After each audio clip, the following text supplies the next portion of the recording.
Dando continuidade ao nosso videocurso Elaboração do Plano de Negócios, é o efeito das sazonalidades. Na estimativa de vendas, determinar se a projeção está sujeita a efeitos de sazonalidade. Por exemplo, no mercado turístico, esse mercado é altamente afetado pelas estações. Na alta estação, dezembro, janeiro, fevereiro, isso para o caso do Brasil, as vendas aumentam muito. No inverno, maio, junho, julho, as vendas caem muito. Se as vendas podem aumentar em determinada época do ano ou determinado período do mês, definir a estratégia de atuação da empresa em época de queda de vendas. Explicar como atenderá a alta demanda em épocas favoráveis. Às vezes vai ser necessário contratar mais colaboradores para poder atender o aumento das vendas. Explicar se o efeito de sazonalidade também se aplica ao fornecimento de matéria-prima, de insumos ou embalagem. Preciso de mencionar o tempo de entrega dos produtos ou serviços. Explicar o ciclo de tempo para entrega desses produtos. Esse tempo será zero no caso de autosserviço. O cliente entra no supermercado, na hora em que ele pega o produto, coloca na cesta e passa no caixa, ele já foi atendido, já recebeu o produto. Mínimo no caso de comércio de bens no balcão com estoque de produtos. Só o tempo de buscar o produto, entregar para o cliente, pagou, recebeu. E fixo no caso de produtos ou serviços padronizados, que se estabelece um tempo de entrega do produto. Ou variável no caso de projetos ou encomendas. Mencionar onde o tempo será gasto, no pedido, na execução, na entrega, na instalação, na elaboração ou no pós-venda. Quando for o caso, vale a pena descrever a forma como os compromissos são firmados com o cliente e que penalidades a empresa incorre em casos de atrasos. Se este for o caso, explicar também qual o impacto que o cliente está sujeito em caso de atraso. Os processos de pós-venda. Explicar se existe alguma atividade de pós-venda, como suporte técnico, manutenção, atendimento a clientes ou assistência técnica. Produtos técnicos ou novos podem requerer um atendimento para que o cliente use e mantenha de forma adequada os produtos da empresa. Muitas vezes a empresa pode preservar e melhorar sua reputação e o relacionamento com os clientes com o serviço de pós-venda. Pós-venda pode ser próprio ou terceirizado. Se for terceirizado, explicar os motivos da terceirização e também as garantias que a empresa terceirizada oferece para o seu cliente, para não comprometer a imagem da sua empresa. Esse serviço é percebido de maneira muito positiva pelo cliente. É um importante canal de comunicação da empresa com o seu ambiente de negócios, porque aponta preciosas informações de mercado que poderão ajudar a aprimorar o produto, serviço ou mesmo o processo de inovação da empresa. Nós vamos falar agora sobre um outro grande bloco, que é o plano operacional.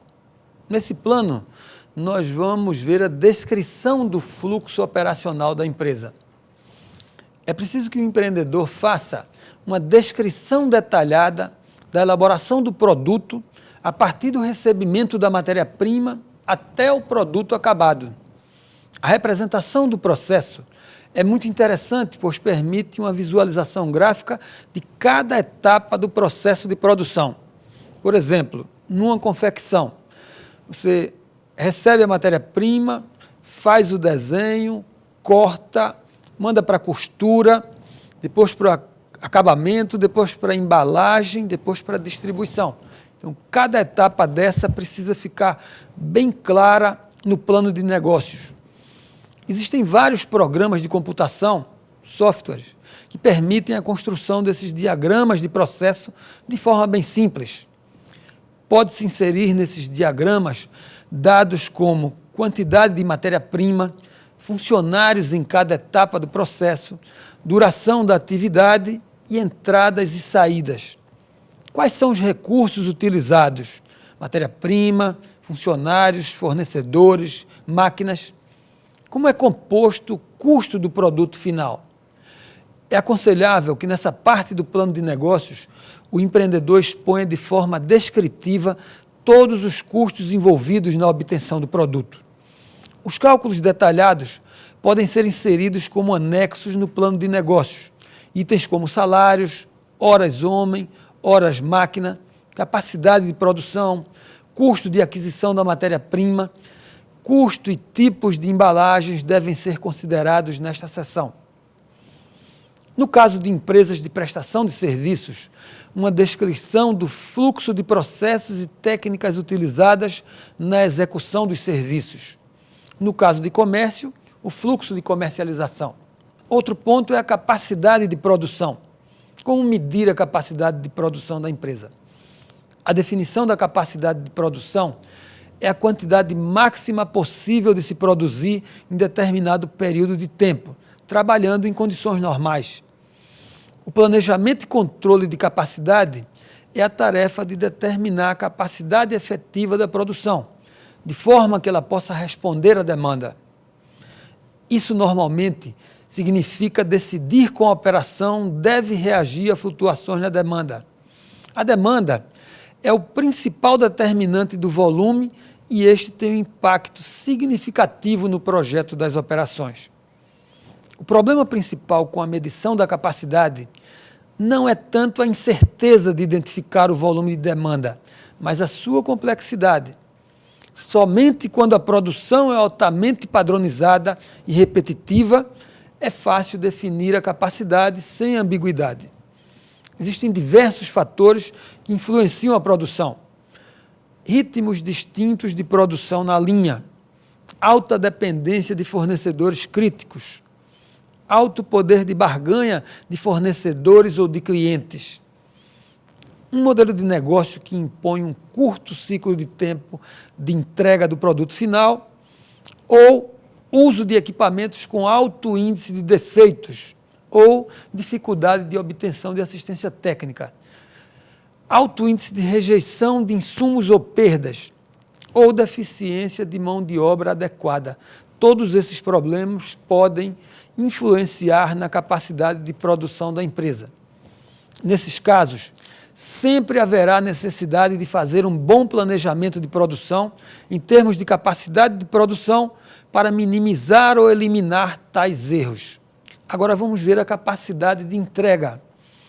Qual a logística interna para acesso a insumos, matéria-prima, embalagens e outros materiais? É relevante apenas para a indústria, já que entram muitos componentes e grande dependência de fornecedores externos. 3 elementos são importantes nessa análise: o controle do fluxo da cadeia de suprimentos, o arranjo físico interno da planta e o controle de estoques. Definir o arranjo físico é decidir onde colocar todas as instalações, máquinas, equipamentos e pessoal de produção.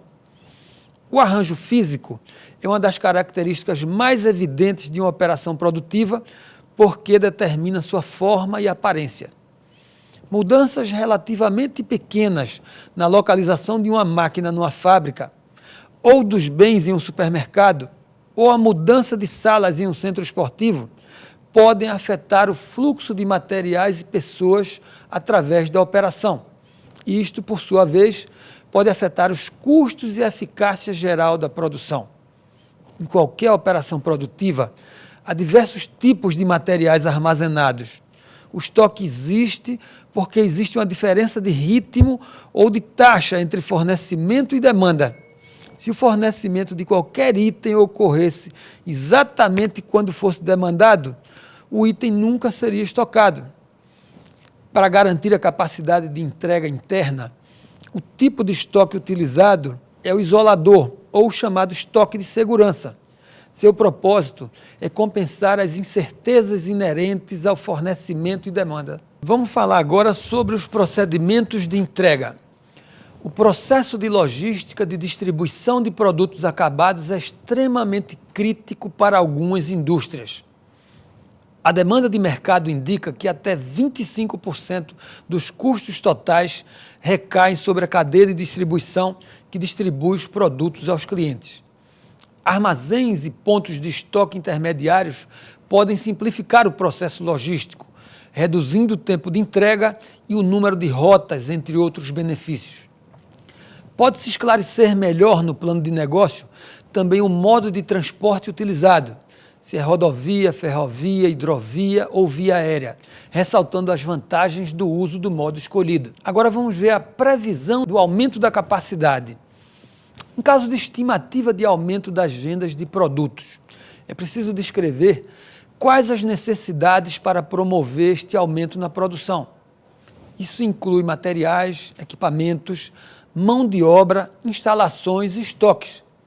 Para aproveitar o volume de produção, é preciso considerar qual a necessidade e procura do mercado, quais os tipos de mercadoria ou serviços a serem colocados no mercado, qual a disponibilidade de pessoal para atender esse aumento da produção, qual a disponibilidade de recursos financeiros para serem investidos nesses materiais e nessas horas extras, qual a disponibilidade de matéria-prima, mercadorias, embalagens e outros materiais necessários. E qual a capacidade de recursos materiais, máquinas, instalações, etc. Existem diversas técnicas de previsão de demanda e uma das mais comuns e simples é a previsão baseada na demanda real de períodos anteriores, para o caso de empresas que já existem. Calcula-se a demanda média destes períodos passados e usa-se essa média como uma previsão para a demanda do próximo período. Uma vez definida a demanda, estima-se a necessidade de mão de obra, equipamentos, matérias-primas, insumos e embalagens para cumprir a necessidade de produção estimada. Analisa-se também se os produtos ou serviços estão sujeitos a oscilações do tipo sazonal. No início das operações, é sempre aconselhável que a expectativa de vendas seja moderada, pois a empresa necessita de tempo para adquirir experiência e tornar seus produtos e serviços conhecidos no mercado. É importante também identificar as ações alternativas para aumentar a demanda sem aumentar a infraestrutura ou a quantidade de mão de obra, como, por exemplo, horas extras, subcontratação de terceiros e aumento de turnos de produção. Quais as vantagens competitivas nas operações? Alguns elementos diferenciam o negócio do ponto de vista de suas operações. Pode ser um ciclo de tempo, um certificado do tipo ISO ou Seis Sigma, Programa de Capacitação Avançada de Recursos Humanos para a Gestão de Qualidade, que tem como objetivo introduzir melhorias de produtos e processos. Pode ser a exclusividade de contrato com um fornecedor-chave. Estes elementos podem ser classificados em 5 objetivos de desempenho, a saber, vantagem, qualidade. A maioria das empresas consideram qualidade como um objetivo particularmente importante. Nas operações, é a parte mais visível de uma operação, algo que o usuário consegue julgar na operação em termos de atender suas expectativas e necessidades. A vantagem rapidez. Quanto tempo os consumidores precisam esperar até receber o produto? Pode também significar disponibilidade de bens. Se o produto desejado pelo consumidor estiver disponível nas prateleiras, será rapidamente adquirido. Mas se não estiver, é provável que o consumidor adiará a compra ou comprará de um concorrente. Vantagem flexibilidade. A capacidade de mudar a operação de qualquer forma. Pode ser alterar o que se faz, como faz ou quando faz. Mudança é a ideia-chave. As operações precisam estar em condições de mudar para satisfazer as exigências dos seus consumidores. A outra vantagem é a vantagem custo. Para as empresas que concorrem diretamente em preço, o custo será o principal objetivo da produção. Quanto menor o custo, menor o preço a ser pago pelo consumidor. Em linhas gerais, a produção gasta dinheiro com mão de obra, instalações, tecnologia, equipamentos e materiais, que poderiam ser minimizados para gerar algum impacto positivo. E a vantagem em inovação, que é a capacidade das empresas em implementar funcionalidades em seus produtos, que agreguem valor sobre a perspectiva do cliente. Na produção, A inovação também pode ser utilizada na otimização dos processos produtivos. Vamos agora falar sobre a identificação de fornecedores críticos. É preciso que o empreendedor busque informações sobre fornecedores de máquinas, de equipamentos, de matéria-prima, mercadorias e outros materiais que vão ser necessários para produzir, vender mercadorias ou prestar serviços. Quais são os fatores que você vai observar? A distância física, as referências, o custo de frete, a qualidade, a capacidade de fornecimento, preço, prazo, assistência técnica, garantias, forma de pagamento e de entrega. Identificar os fornecedores chaves de insumos, matérias-primas, embalagens ou mão de obra. Qualificar os fornecedores segundo participação no mercado, qualidade reconhecida, reputação ou exclusividade. Tudo isso tem que estar no plano de negócios. Explicar o nível de relacionamento existente com os principais fornecedores. Serão fornecedores parceiros ou apenas fornecedores vendedores? Levantar alternativas de ação em casos de desabastecimento ou ações específicas quando houver alta variação de preços. Descrição de parceiros. É preciso descrever os parceiros que a empresa vai contar na sua operação. Que outros parceiros serão necessários ao negócio? Descrever outros tipos de relacionamento com empresas que venham a complementar as atividades internas da empresa, na forma de terceiros ou parceiros. Diferenciar as atividades que são realizadas internamente das que são realizadas fora da empresa. Qualificar os terceiros, explicando as vantagens de mantê-los como terceirizados, levantando alternativas de ação no caso de rompimento de contrato. Alguns terceiros podem ser imprescindíveis ao negócio, como, por exemplo, assessoria jurídica da empresa. Outras empresas terceirizadas que fornecem peças ou componentes de produtos a serem produzidos. Por exemplo, uma facção para uma indústria de confecção que terceiriza uma etapa da sua produção. Empresas de consultoria e treinamento, empresas de manutenção preventiva. No caso de uma empresa possuir muitos equipamentos e máquinas no parque fabril. Empresas que fornecem alimentação aos funcionários. Isso também se aplica no caso de terceirização do refeitório. Escritórios de engenharia, no caso de empresa de construção civil, que optem por terceirizar os projetos. O empreendedor deve enfatizar no plano de negócios por que escolheu tais terceiros e quais os benefícios que eles trazem para a empresa. É preciso identificar os requisitos de tempo na elaboração do plano de negócios. Identificar necessidades de tempo e prazo a serem atendidas por fornecedores, parceiros e terceiros para garantir o abastecimento dos produtos ao mercado consumidor. A partir dessa informação, estima-se a quantidade de estoque de cada material em função do volume de produção e de vendas estimado. Quanto maior for o tempo de entrega dos materiais, maior é o tempo de antecipação do pedido de compras. Quanto maior for a instabilidade dos prazos de entrega pelos fornecedores, maior é a necessidade de estoque de materiais para garantir que a linha de produção não sofra interrupção. Para o comércio vale o mesmo, só que apenas em relação às mercadorias. E no caso da prestação de serviços, só preencher se houver indefinição de prazos de entrega dos materiais utilizados na prestação do serviço. Gestão de estoque e inventário. O estoque é a quantidade de mercadorias no comércio, produtos e matérias-primas na indústria ou materiais na prestação de serviço, que a empresa precisa manter armazenados.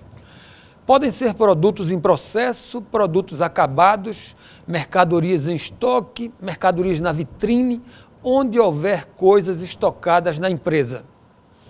Os gerentes de produção, muitas vezes, querem manter estoques elevados para não correrem riscos de atrapalhar o processo de produção. Mas, se por um lado elas são custosas, algumas vezes impactam considerável quantidade de recursos financeiros. Também existe o risco dos itens mantidos em estoque se deteriorar, tornarem-se obsoletos, perderem-se ou até mesmo serem roubados ou furtados. Ainda ocupam espaço valioso na área de produção. Por um lado, proporcionam segurança em ambientes de incerteza.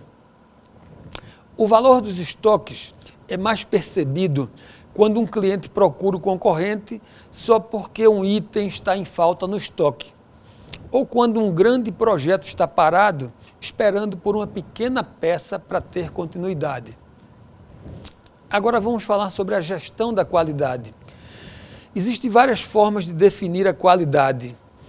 No plano de negócios precisa ficar claro a qualidade dos processos internos, qualidade baseada no valor atribuído pelo cliente e qualidade baseada no produto.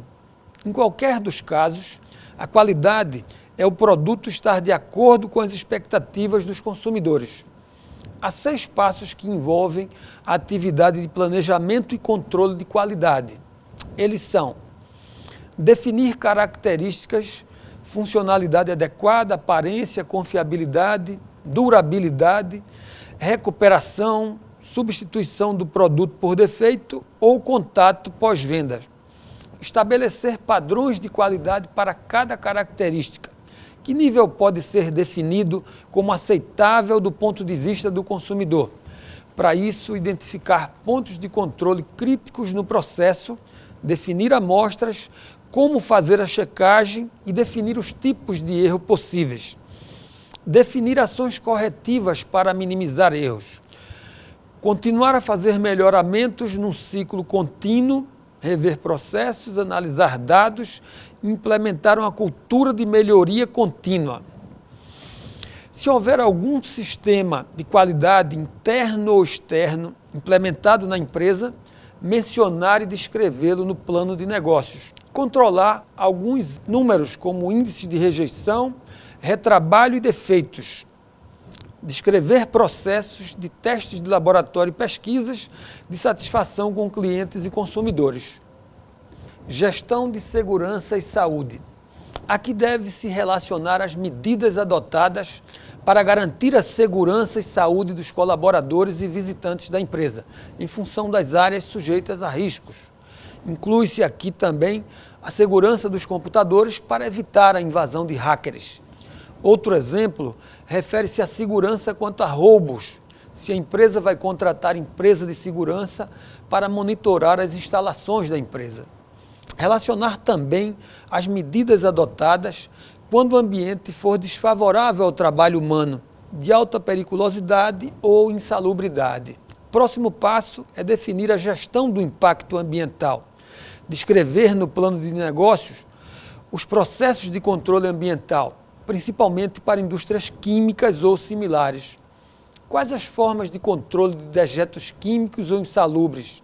Quais as formas de reconstituição para devolução à natureza? As grandes empresas hoje querem que seus fornecedores digam como dão destinação aos resíduos que geram e se tem licença ambiental.